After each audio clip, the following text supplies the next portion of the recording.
They are. 14-year-old. Do you? Yes, she's 11. Awesomeness. Sorry, Josh. How are you? Good, are you? I came to see you for an update.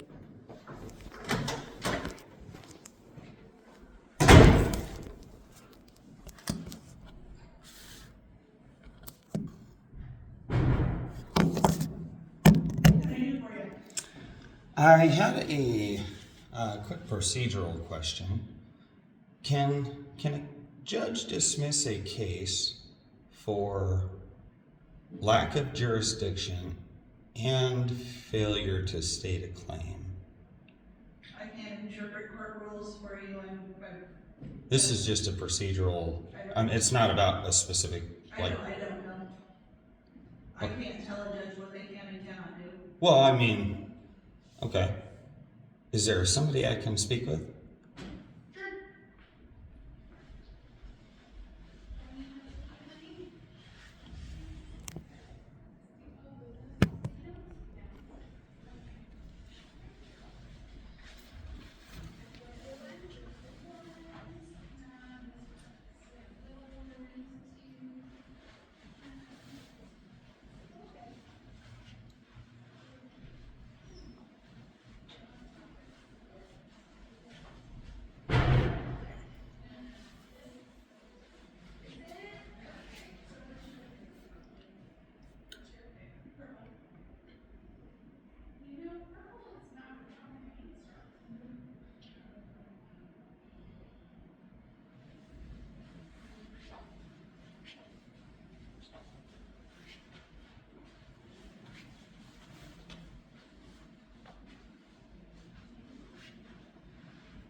If you want to have a seat, the clerk should be back in a second and he can answer your questions. Sounds good. Oh, well, here he is. He has questions for you to answer. Yeah, purely procedural here. Can a judge dismiss a case for both lack of jurisdiction and failure to state a claim? He can? So how do you make a merits-based decision without jurisdiction? I'm just curious. I'm sorry, I didn't mean to. So, Based on lack of jurisdiction. and failure to state a claim, both in the same ruling. We understand that that's impossible, right? So, sir, This is not a legal advice question. This is a purely procedural question. Can a judge dismiss for lack of jurisdiction as well as failure to state a claim? As in, can they say they don't have jurisdiction and then make a merits-based decision? so the case, I'm not sure what case you're. It doesn't matter. It's not a case-based situation. This is just a simple, like, general inquiry question. So if you've got a case that was the result of the court's decision, then that's. No. I'm not asking about a specific case. I'm asking, can a merits-based decision be made without jurisdiction?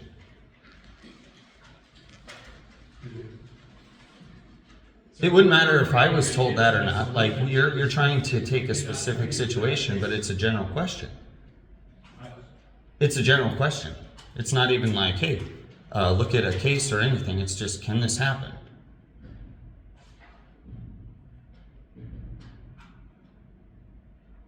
Sorry, I'm not sure what I can tell you.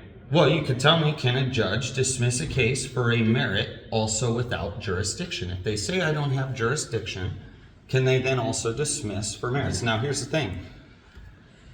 When I come down here or anywhere else and give information, if it's, if it needs to be done this way or that way, everybody says, hey, you have to correct this, right? This is one of those things. Can a merits-based decision be made absent jurisdiction? This is Law School 101. Well, sir, if you've got something else that you prefer to file as a result. Well, but here's the thing. Let me ask you a question from your perspective. I don't really have much of a perspective. I see that, but I'll ask anyways. Okay. If you were someone, anyone, and a judge dismissed for lack of jurisdiction, followed by a merits-based decision, a failure to state a claim, right? And then you appealed it, right? And the appeals court upheld lack of jurisdiction, ignoring the very fundamental failure to state a claim, which can't be in a jurisdictional issue. Would you be confused? Sir, all I can tell you is if you'd like to file another appeal, you're certainly. Well, I'm not going to file another appeal. See, on quite opposite, I actually filed it with my suit against Twitter, and I put it into Pacer, proving exactly, you see right here, failure to state a claim and lack of jurisdiction. And then somehow, oddly, the trial court pulled it back and says, wait, no, it's just jurisdiction. They waited 3 months, or 3.5 months. But I submitted this into Pacer so that everybody in the world can see what's going on here. But I'm documenting everything else because here's the thing. What you're telling me is you don't know if jurisdiction is required to make a merits-based decision, but jurisdiction is the one and only thing that every single office tries to use, other than, well, we can't explain the law. Well, this isn't about asking about the law, which requires, and I've looked very clearly, I'm not asking about my case, I'm asking specifically, can it happen? And if you don't know, who do we get that answer from? Because what it says, according to SCOTUS, as well as the Nebraska Supreme Court, as well as the 8th Circuit, as well as the 5th Circuit, as well as the 9th Circuit, is no, you have to have jurisdiction to make a merits-based decision, right? You nodded, because you know.